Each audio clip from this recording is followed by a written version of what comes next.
오늘은 물이 피가 되다라는 제목으로 다윗의 이 영성을 살펴보려고 합니다. 제가 좀 제목을 잘 지어야겠다라는 생각을 하게 되는 게 목요일 날 이 설교 제목을 졌어요. 물이 피가 되다라는 제목으로 지었는데 금요일 날 소변을 보다 피가 나왔어요. 그래서 이게 이제 그 결석이 요로를 긁어서 그게 이제 피가 섞여 나오는 거라고 하더라고요. 그래서 이게 참 말이 무섭다라는 생각을 하게 되는데, 물론 오늘 그러니까 여러분 기도 좀 공정해 주시고요. 어쨌거나 오늘은 이 물이 피가 된다는 것은 그런 의미는 아니지만 분명히 우리 예수님께서 물을 포도주로 변화시키신 것처럼 그런 질적인 변화를 분명히 허락하시는 분이시기 때문에 우리 공동체 가운데 또 여러분들 한 분 한 분의 심령 가운데 물이 피가 되는 그런 변화가 일어날 수 있기를 간절히 바랍니다. 자, 그렇게 물이 피가 되다라는 제목으로 다윗의 영성을 살펴볼 건데, 우리가 영성이란 단어를 생각보다 굉장히 많이 씁니다. 그런데 이 영성이 그럼 무슨 의미냐? 이거를 좀 정확히 좀 정의할 필요가 있어요. 뭔지 모르고 대충 그냥 영성이란 말을 쓸 때가 많거든요. 이 영성이란 말을 정확하게 정의를 하기 위해서는 우리가 신학이라는 단어랑 같이 세트로 한번 생각을 해봐야 됩니다. 이 신학은 쉽게 말하면 하나님을 알아가는 지식이에요.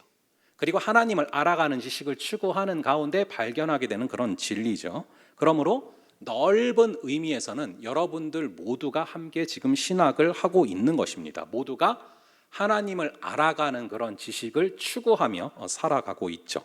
그러면은 영성은 뭐냐? 바로 하나님을 알아가는 지식을 얻게 됐을 때 그것을 삶에서 적용할 수 있는 힘, 그 진리를 삶으로 살아낼 수 있는 힘, 그것이 바로 영성입니다. 그러므로 영성이 없는 신학은 하나님에 대한 지식은 알아냈지만 자신의 삶과 아무런 관련이 없는 그런 공허한 지식으로 타락하게 되는 것이죠. 이 하나님에 대한 지식을 삶으로 살아낼 수 있는 그 영성이 충만해지는 그런 저와 여러분 되기를 간절히 바랍니다. 자, 그런데 그런 영성을 얻기 위해서 가장 중요한 것이 바로 여러분들이 갖고 계시는 이 성경이에요. 이 성경은 영성에 관한 힌트를 주는 정도가 아니라 살아있는 영성 그 자체거든요. 이 성경은 살아 움직이는 영성 그 자체입니다. 어떤 신학 서적을 사실 볼 필요도 없어요. 이것이 살아있는 영성, 움직이는 영성이라는 것입니다. 그래서 오늘 저희가 이 성경의 이야기를 통해서 다윗의 영성을 살펴보려고 합니다. 제가 충신대학교 일반대학원에서 설교학을 좀 월요일날 공부하면서 여러 목사님들과 함께 좀 묵상했던 본문이기도 한데요. 이 나의 영성을 어떻게 유지할 것인가에 대해서 저도 개인적으로 굉장히 많은 통찰을 얻었던 본문인데요. 여러분들 모두 성령의 도우심으로 말미암아 이 갓스토리가 마이 스토리로 바뀔 수 있는 그런 은혜가 있기를 바랍니다.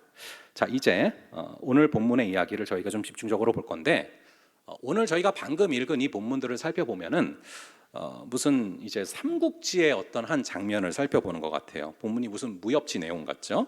이 사무엘하 23장은 다윗과 함께 이 나라를 세워간 그 용사들의 이야기가 기록이 되고 있습니다. 우리 한번 오늘 본문 8절을 다시 한번 읽어볼게요. 오늘 본문의 8절을 한번 함께 읽어보겠습니다. 8절 함께 읽어볼게요. 시작.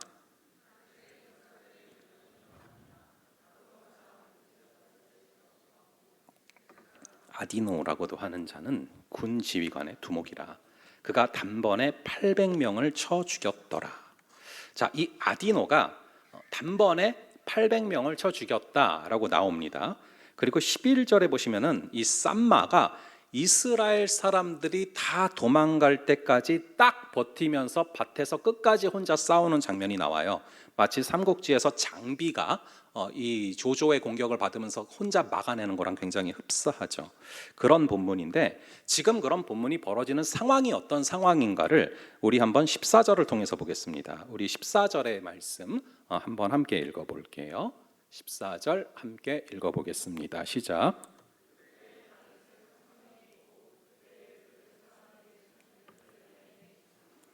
다윗이 이스라엘 사람이잖아요. 근데 지금 누구랑 전쟁 중에 있습니까? 블레셋 사람이랑 전쟁 중에 있습니다. 이 이스라엘과 블레셋이 지금 대치 중에 있다라는 것이죠. 근데 다윗은 어디에 있습니까? 산성에 있고, 그리고 블레셋 사람들은 어디 있습니까? 베들레헴에 있다라고 이렇게 써져 있죠. 이 다윗은 베들레헴에서 한 이제 20km 정도 떨어져 있는 아둘람골 근처 요새에 있는 것이고, 이 적군에 의해서 이 베들레헴은 지금 장악이 된 그런 상황입니다. 근데 이런 절박한 전쟁의 상황 속에서 다윗의 마음에 간절한 소원이 하나 생겼어요. 그 소원이 뭔지 한번 읽어볼게요. 15절의 말씀입니다. 15절 말씀을 한번 함께 읽어보겠습니다. 시작. 다윗이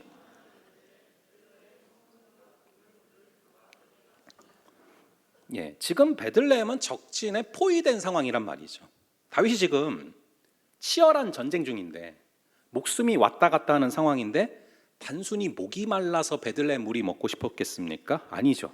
물을 꼭 위험한 적진까지 가서 베들레헴까지 가서 구해올 필요는 없어요.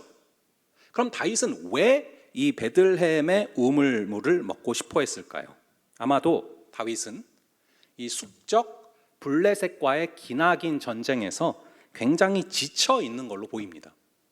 그리고 사무엘상 16장 1절을 보면 나오지만 다윗이 이 베들레헴 출신이거든요. 그래서 이 베들레헴 우물 곁에 있는 그런 물에 대한 추억이 있는 것입니다. 이 다윗은 옛날에 이 베들레헴에서 목동 시절에 이 우물물을 많이 이용했단 말이죠. 결국에 전쟁에 지치고 그러다 보면은 사람이 마음이 약해지면서 고향에 대한 향수와 목마름이 생기지 않습니까? 정말 힘들 때 우리가 멀리 계신 부모님이 보고 싶다라던가 우리가 살던 곳이 그립다라던가 그런 향수가 있지 않습니까? 그래서 이 물을 마시고 싶은 그런 마음이 생긴 것으로 보입니다. 이 강력했던 다윗의 마음이 지쳐 있는 것을 보게 됩니다. 그의 마음이 개인적인 그리움으로 차게 됩니다. 그런데 전쟁에서 최종 리더의 마음이 약해진다는 것은 아주 큰 위기예요. 제가 이 본문이 가슴으로 확 와닿았던 경험이 있어요. 제가 유학 중에 캐나다에 있을 때 한국 생각이 굉장히 많이 나고 진짜로 좀 마음이 지쳐 있었던 그런 순간이 있습니다. 그런데 유학 때 섬겼던 그 교회에서 이제 제가 유스 그룹을 섬겼는데 선생님들이 주로 청년이었거든요. 근데 한 청년 선생님이 양념 통닭을 사가지고 왔어요. 여러분, 이 미국이나 캐나다에서 양념 통닭이라는 것은 거의 절대 선에 가깝습니다. 우리나라 정도의 그 개념이 아니에요.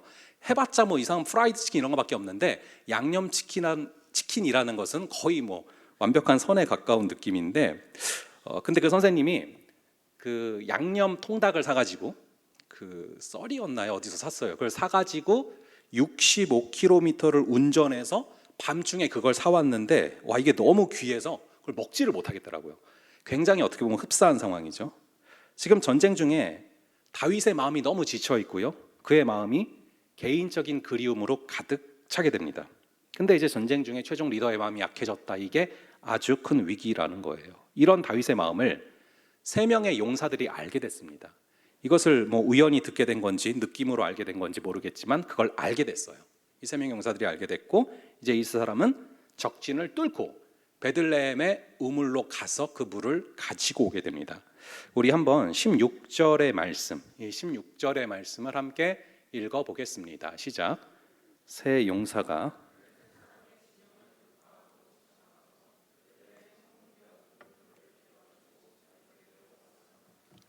마시기를 기뻐하지 아니하고 그 물을 여호와께 부어드리며. 자, 여기서 이 세 사람이 블레셋 사람들의 군대를 뭐 했대요? 돌파했다라고 써져 있습니다. 이것은 적진을 뚫고 간 거예요. 그래서 돌파라는 단어는 이제 히브리어로 바캄이라는 단어인데, 나무를 쪼개다, 몸을 두 동강 내다, 돌파한다라는 그런 뜻을 갖고 있어요. 그러니까 이 세 사람이 적들을 숨어서 이렇게 돌아가서 가지고 온 것도 아니고 적진을 쪼개면서 두 동강 내고 뚫어버리면서 아예 목숨 걸고 가서 가지고 다시 또 그것을 뚫고 돌아왔다라는 것입니다. 왜 이런 행동을 했을까요? 더 놀라운 것은 이런 사람들을 통해서 다윗의 나라가 세워지게 됐다. 즉 하나님의 나라가 세워지게 됐다라는 것입니다. 이 다윗 공동체는 처음에는 아주 볼품 없는 그런 사람들로 구성되어 있었습니다. 근데 이들이 점점 성장하고 용사가 되고 하나님의 나라를 또 만들어가고 또 하나님이 기뻐하시는 공동체가 되어가죠. 우리가 흔히 피는 물보다 진하다라고 합니다.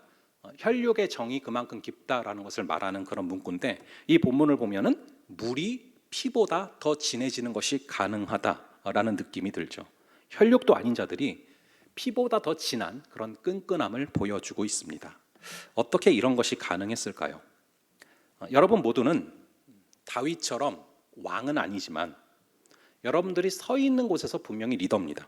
여러분들이 작게는 나중에 집에서 엄마로서 아빠로서 가정의 리더가 될 거고, 또 교회에서도 여러분들이 속한 부서에서 또 속한 팀에서 리더일 수 있습니다. 아니면 회사에서도 나를 따르는 그런 사람들이 있을 수 있죠. 그래서 우리 역시 가정에서, 교회에서, 학교에서 분명히 이렇게 리더로서 내게 속한 사람들을 세워나가고, 그리고 공동체를 세워서 하나님께 영광을 돌려야 되는데, 이 부분에 대한 통찰을 우리는 다윗을 통해서 배울 수 있게 됩니다. 자, 이 다윗은 어떻게 그러한 공동체를 세워나갈 수 있었는가? 우선 이 다윗 공동체를 살펴보면 무엇보다도 먼저 이 다윗이라는 영적 리더가 있었다라는 것입니다. 이 다윗은 굉장히 깊은 영성의 힘이 있는, 그런 영성이 묻어있는 그런 리더였습니다. 다윗은 늘 기도하고 또 말씀을 묵상하는 그런 자였는데, 그런 그에게 하나님의 함께 하심이 나타나게 됩니다. 다윗이 굳이 나 기도 많이 하는 사람이야, 나 막 성경 많이 보는 사람이야, 떠들면서 다니지 않아도 사람들이 다 느꼈다라는 것이죠. 이 사람이 영적인 동물이거든요. 우리 한번 사무엘상 18장 28절을 볼게요. 사무엘상 18장 28절, 이 구절을 한번 함께 보겠습니다. 시작. 여호와께서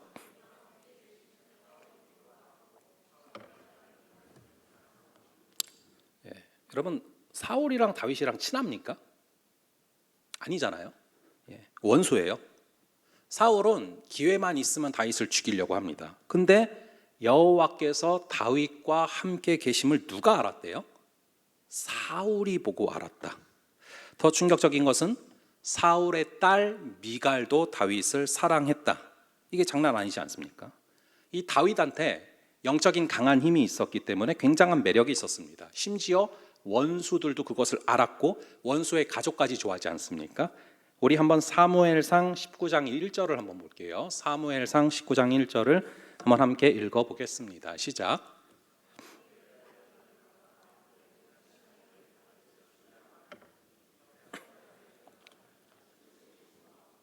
이제는 사울의 아들, 즉 왕위를 이어받을 수 있는 요나단까지도 다윗을 좋아했다라는 것이죠. 결국 이 다윗의 삶에 하나님이 함께 하시고 하나님이 통치하심을 바라본 많은 이들이 다윗을 좋아하고 다윗을 사랑하게 됩니다. 여러분이 종교인이 아니라, 흉내를 내는 게 아니라 진짜로 영적인 힘이 있는 사람들은 아주 강한, 거부할 수 없는 매력이 있고요, 주위의 영혼들이 자석처럼 끌려들 수밖에 없는 것입니다. 우리가 속한 가정과 교회와 또 사회라는 공동체에 이 핵이 될 만한, 핵심이 될 만한 영적인 리더들, 그런 깊은 영성이 배어있는 리더들이 얼마나 있는가 생각을 해봐야 돼요. 그런 사람들이 많아질 때 그 공동체는, 그가 속한 그 그룹은 당연히 영적으로 충성을 다할 수 있는, 그런 영적으로 정말 충만해지는 그런 은혜가 임할 수밖에 없는 것입니다. 그리고 무엇보다도 내가 그런 사람이 되어야 되는 것이죠. 이것이 바로 하나님이 원하시는 그런 공동체가 세워지게 되는 그런 출발점입니다. 여러분의 몸에 그리고 삶에 어떤 것들이 배어 있습니까? 우리가 향수를 뿌리면 향수 냄새가 나는 것처럼 영적으로도 풍겨지는 게 있습니다. 여러분들에게 영적으로 풍겨지는 그 향은 무엇입니까? 물론 우리의 재력이나 지식이나 세상적인 자랑으로도 사람을 끌 수 있습니다. 하지만 잠시만 되는 것 같죠? 곧 냄새나고 지치고 깨집니다. 여러분 한 분 한 분의 삶에 이 깊이 있는 영성이 배어들 수 있기를 간절히 바랍니다. 그러할 때 그 사람이 속해 있는 공동체는 회복되게 되고 그 사람을 사용하셔서 수많은 영혼들을 붙여주신다라는 것이죠. 이 하나님과 날마다 교제함으로 인해서 주님이 주시는 그 영적인 힘이 강하게 세워지는 그런 여러분들 되기를 간절히 바랍니다. 자, 그렇게 영적인 힘을 소유한 이 다윗에게 사람들이 이제 몰려들기 시작을 하는데, 여기서 주목할 점이 있습니다. 그 당시에 다윗의 처지가 어땠는지 아십니까? 분명히 사울을 피해서 도망다니고 그리고 끌려다니는 처지예요. 도와줄 수 있는 입장이 아니라는 거죠. 그런데 사람들이 몰려듭니다. 우리 한번 사무엘상 22장 1절과 2절을 볼게요. 사무엘상 22장 1절과 2절 이 두 구절을 한번 함께 읽어보겠습니다. 시작. 그러므로 다윗이 그곳을 떠나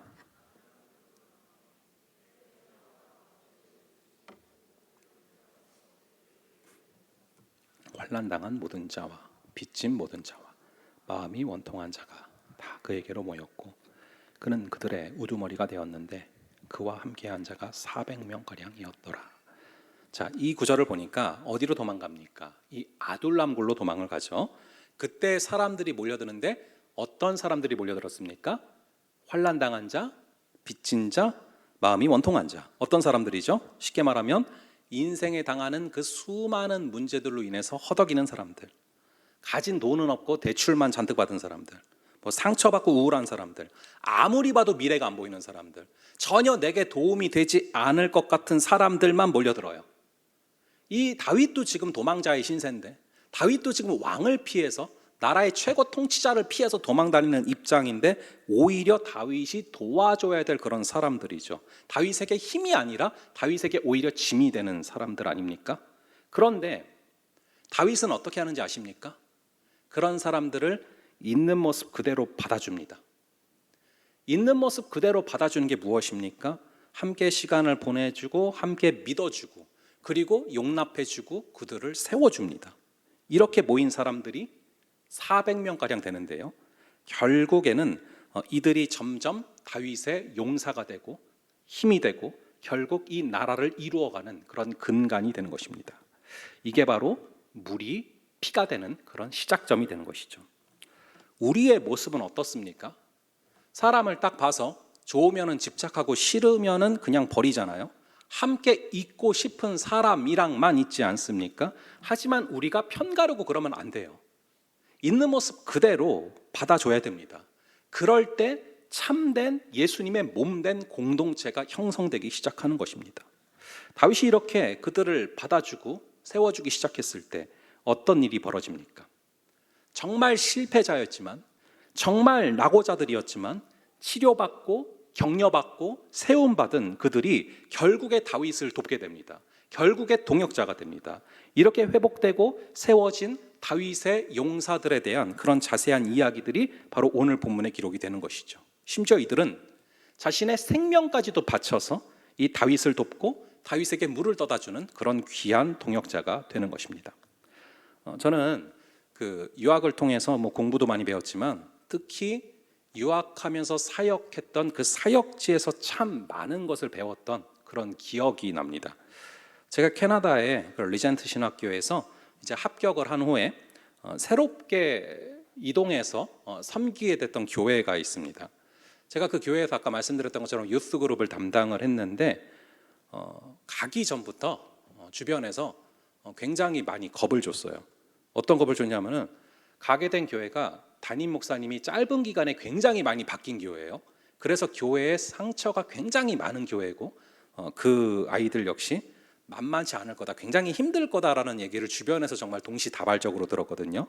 근데 저는 거기 가기 전까지만 해도 그래도 내가 가면 괜찮을 거다라는 그런 좀 자만이 있었어요. 그게 자만인 것을 제가 가고 나서 깨달았는데 제가 그게 아직도 기억이 나요. 이 친구들이 얼마나 강적이었냐 하면은 우선은 그 설교를 시작을 안 했거든요. 근데 3분의 1이 이미 자고 있어요. 여러분 이게 정말 대단한 사건인 게 찬양 시간에 자는 거거든요. 이 찬양 시간에 잔다라는 것은 정말 보통 내공이 아니면 불가능한 일입니다. 그래서 그 당시에 이제 찬양 인도를 거기 나이로 이제 고등학교 2학년 친구가 하고 있었거든요. 그래서 제가 찬양 인도하는 친구랑 제일 먼저 친해졌던 기억이 나요. 동병상련을 느낀 거예요. 어쨌든 찬양 때 이제 3분의 1이 이미 잠들어 있고 찬양이 끝나고 나면은 한 생존자가 3분의 2 정도가 있거든요. 근데 얘네들도 왜 설교를 딱 시작하면 말씀을 먼저 읽지 않습니까? 그 1분 사이로 또 여기저기서 픽픽 쓰러져요. 제가 하루는 정말 놀란 게 여기처럼 이렇게 넓지 않았어요. 그냥 본당이 작으니까 서로 보였거든요. 근데 한 번은 뭐 여기도 보이네. 그러니까 한 번에 이렇게 눈이 마주쳤거든요. 눈이 마주쳤는데 굉장히 놀란 게 눈은 뜨고 있는데 초점이 없는 거예요. 뭐지 저거는? 네, 그리고 저기 유체 이탈하고 있고 막 예. 여러분 사람이 계속해서 그런 상황을 맞이하다 보면 어떻게 되는지 아십니까? 굉장히 낙심돼요. 굉장히 힘들어요. 내가 과연 할 수 있을까? 이 생각이 계속 드는 거예요. 그래서 제가 굉장히 긴 기간 기도를 했던 게 하나님, 제가 이게 감당이 도저히 안 되는데 너무 힘든데 도저히 이 아이들을 사랑할 수가 없는데 내 마음에 긍휼이 없는데 제가 어떻게 계속 감당을 해야 되죠? 그거를 여쭤본 기간이 굉장히 길었어요. 근데 굉장히 긴 기간을 통해서 하나님께서 말씀해 주신 것이 너 안에 긍휼이 있는 게 아니라 내가 너에게 긍휼을 부어줄 때가 있다라는 그 확신을 주셨거든요. 그때에서야 너가 사랑을 하는 게 아니라 사랑할 수 있게 된다. 그러니까 doing이 아니라 being이란 말씀을 하셨는데 실제로 제가 도저히 사랑을 못했거든요. 제가 처음부터 사랑했으면은 사실은 그걸 느끼지도 못했겠죠. 근데 사랑을 못하고 있었는데 그분의 때가 왔을 때, 이건 뭐 너무 길어서 자세히 말씀드릴 수는 없지만 그분의 때가 왔을 때 어느덧 사랑을 하고 있는 저를 발견을 하게 됐어요. 그게 너무 저는 신기했어요. 그래서 지금도 가끔씩 이제 그 친구들이 연락이 오고 올해도 한국 들어오면 찾아온다고 연락이 얼마 전에 왔거든요. 여러분들이 좀 그 소망을 품을 수 있기를 바라요. 가끔 뭐 여러분도 그럴 수 있어요. 이 공동체나 아니면 목장에 이렇게 쭉 보면은 정말로 내 마음에 안 들고 정말 나랑 달라도 어떻게 이렇게 다를 수 있을까 하는 친구들이 있을 거예요. 여러분 그 지체가 진짜로 귀한 지체입니다. 그 지체 때문에 사랑은 허다한 죄를 덮는다라는 주님의 말씀이 살아있음을 체험하게 되고요. 그 지체 때문에 내 안에 숨겨져 있는 예수 그리스도의 사랑의 능력이 끄집어내지는 거예요. 그런 친구들 보시면 축복하실 수 있기를 간절히 바랍니다. 여러분 모두가 리더예요. 상하고 깨지고 약한 자들을 받아들이고 회복시켜서 용사로 세울 수 있는 그런 저와 여러분이 될 수 있기를 간절히 바랍니다. 깨졌던 그들이 영적인 용사가 되어서 여러분과 함께 하나님의 나라를 세워가는 귀한 동역자가 될 줄로 믿습니다. 이제서야 오늘 본문이 이해가 가는 거예요. 오늘 본문에서 이 세 용사의 그 무모한 행동이 어떻게 가능했던 겁니까?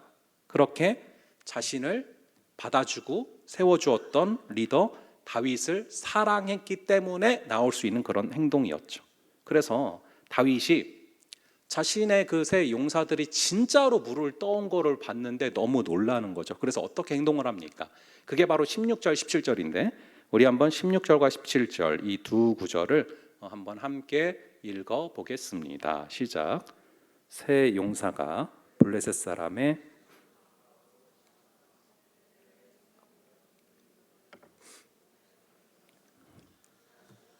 기뻐하지 아니하고 그 물을 여호와께 부어드리며 이르되 여호와여 내가 나를 위하여 결단코 이런 일을 하지 아니하리이다. 이는 목숨을 걸고 갔던 사람들의 피가 아니니까 하고 마시기를 즐겨하지 아니하니라.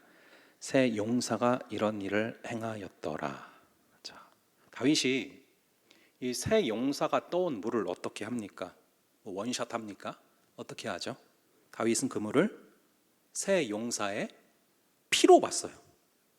그래서 차마 마시지를 못하고 여호와 앞에 부어드립니다.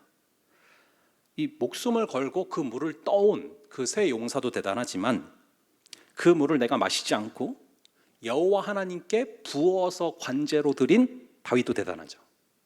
여러분 부어서 드리는 제사를 관제라고 합니다. 여러분들이 이 구약을 잘 이해하려면 기본적으로 좀 레위기를 좀 뚫어야 돼요. 이 레위기를 중심으로 돌아가고 있기 때문에 레위기를 잘 파악해야 되는데 레위기에 보면은 우선은 제사의 5가지 종류가 나와요. 번제, 소제, 화목제, 속죄제, 속건제 이 5가지 제사가 나오고 그리고 제사를 어떤 방식으로 드리냐에 따라서 화제, 거제, 요제 뭐 이런 것들이 있거든요. 이 화제는 불에 태워서 드리는 거고 거제는 높이 쳐올려서 드리는 것이고, 요제는 중요한 것들을 흔들어 가지고 드리는 것이고, 그 다음에 이제 피를 부어서 드리는 것을 관제라고 합니다. 그래서 이게 사실 신약이랑도 연결이 되는 게, 여러분들이 이제 바울이 죽기 직전에 마지막으로 쓴 유언 같은 서신서가 디모데 후서거든요. 근데 거기에 보면은 어떤 표현을 쓰냐면은 자신을 관제로 부어드린다라고 나와 있어요. 이게 바로 바울이 자신이 순교해서 피를 흘리게 될 것을 내다보면서 자신을 관제로 드린다라고 말을 하고 있는 거거든요. 왜 다윗이 이 물을 하나님께 쏟아드리는 그런 관제로 드릴까요? 다윗은 이 용사들이 목숨 걸고 가져온 이 물이 그냥 물이 아니라 그들의 피다라고 생각을 한 것입니다. 생명이라고 생각을 한 거죠. 그래서 내가 어찌 저들의 생명을 취할 수 있겠습니까? 그리고 그 피를 하나님께 올려드린 것이죠. 이게 순간적이지만 참으로 놀라운 다윗의 결단 아닙니까? 하나님을 얼마나 사랑하면 그렇게 마시고 싶었던 그 물 앞에서 이런 행동을 하겠습니까? 또한 즉각적으로 회개를 하는 모습을 보게 돼요. 하나님, 제가 입을 너무 함부로 놀렸습니다. 내가 뭘 먹고 싶다, 내가 뭘 마시고 싶다, 내가 뭘 좋아한다, 이런 얘기를 하지를 말았어야 되는데 내가 괜한 얘기를 해서 저 물을 마시겠다고 말을 꺼냈습니다. 그래서 자칫하면 저 세 용사가 저 때문에 죽을 뻔했습니다. 앞으로 절대 내 사심을 위해서 뭐를 마시고 싶다 말하지 않겠습니다. 이 말씀을 묵상하다가 저도 문득 좀 한 가지를 결심하게 됐습니다. 앞으로 뭘 먹고 싶다 이런 얘기는 아예 하지를 말자. 그래서 뭐 누가 물어봐오면은 뭘 싫어하는지는 얘기를 할 거예요. 싫어하는 거는 저 많이 있어요. 저 콜라 싫어하고요, 뭐 면도 싫어하고 싫어하는 거 많은데 좋아하는 건 절대 얘기하지 않겠습니다. 그래서 이것들을 보면서 생각하는 것은, 우리가 여러분들이 마찬가지예요. 우리가 지도자가 되어 갈수록 점차 여러분들이 영향력이 생길 텐데, 사회에서도 그렇고 어디서든 그럴 거예요. 지도자가 되어 갈수록 영향력이 생길 텐데 그때 어떻게 처신을 해야 되는가? 이 다윗의 훌륭한 면은 하나님께서 내게 주신 그 힘을 내 자신을 위해서 쓰지 않겠다라고 지금 결심하는 것입니다. 우리에게도 하나님께서 각자에게 주신 달란트랑 은사가 분명히 있어요. 그리고 그거를 사용하면서 쓰임 받을 때 우리도 모르는 사이에 영향력이 생기게 됩니다. 그때 생기는 그런 존경과 헌신을 내 사사로운 목적을 위해 쓰지 않는 것, 이것은 오늘날 우리 모든 크리스찬들에게 숙지하고 우리가 유념해야 될 그런 일인 것입니다. 이 다윗은 사람들이 자신을 칭송하는 순간에 그 사람들을 바라보는 것이 아니라 즉각적으로 하나님을 바라본 것이죠. 이 순간이 바로 물이 피가 되는 순간이었는 줄로 믿습니다. 이 다윗의 세 용사들은 다윗의 그 모습을 바라보면서 혈육보다 더 깊은 사랑으로 다윗을 사랑하게 됩니다. 하나님 역시도 다윗의 그 마음을 기뻐 받으시면서 내 마음에 합한 자다라고 말씀을 하시는 것이죠. 이것이 바로 물이 피가 되기까지의 과정입니다. 간절히 바라기는 내게 맡겨주시는 영혼들, 내게 만나게 하시는 그 귀한 영혼들을 사랑으로 품을 수 있는 그런 저와 여러분 되기를 간절히 바랍니다. 우리 힘으로는 안 되지만 성령께서 도와주시고 성령께서 그 긍휼을 부어주시면 우리가 분명히 물을 피로 변화시키게 될 줄로 믿습니다.